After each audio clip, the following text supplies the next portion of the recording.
Hi అండి, అందరూ ఎలా ఉన్నారు? బాగున్నారా? మా హస్బెండ్ ఆలు కర్రీలో కొంచెం చేంజ్ కావాలన్నారనమాట. నేను ఇలా ట్రై చేశాను. మీకు కూడా నచ్చితే మీరు కూడా ట్రై చేయండి. ఫస్ట్ ఆలు క్లీన్ చేసేసుకొని తొక్కలు కూడా నేను వచ్చేసి చిన్న ఫ్రెంచ్ ఫ్రైస్ లాగా కట్ చేశాను అనమాట.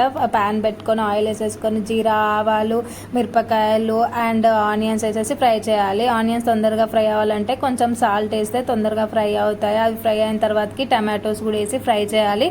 ఇది కూడా ఫ్రై అయిన తర్వాతకి కొంచెం ఉప్పు, పసుపు, కారం వేసేసి అవి కూడా కొంచెం ఫ్రై అవ్వాలి. అవి ఫ్రై అయిన తర్వాతకి ఆలు కూడా వేసేసి ఫ్రై చేయాలి. చిన్న మంట మీద చేస్తే బాగుంటుంది. అది కొంచెం ఫ్రై అయిన తర్వాతకి దాంట్లో ధనియా పౌడర్, మిరియాల పౌడర్ అండ్ కసూరి మేతి వేసి కంప్లీట్ చేసేయాలి. అండ్ ఇది వచ్చేసి నేను మాస్టర్ చెఫ్లో చూసాను. కొంచెం ఆయిల్ వేసేసి ఈ తొక్కలు వేసేసి ఫ్రై చేసేసి అండ్ ఇది మొత్తం ఫ్రై అయిన తర్వాత ఒక బౌల్లో వేసేసి దాంట్లో ఉప్పు, కారం వేసి టాస్ చేసి తింటే చాలా బాగుంది. ఒకసారి ట్రై చేయండి. Thank you for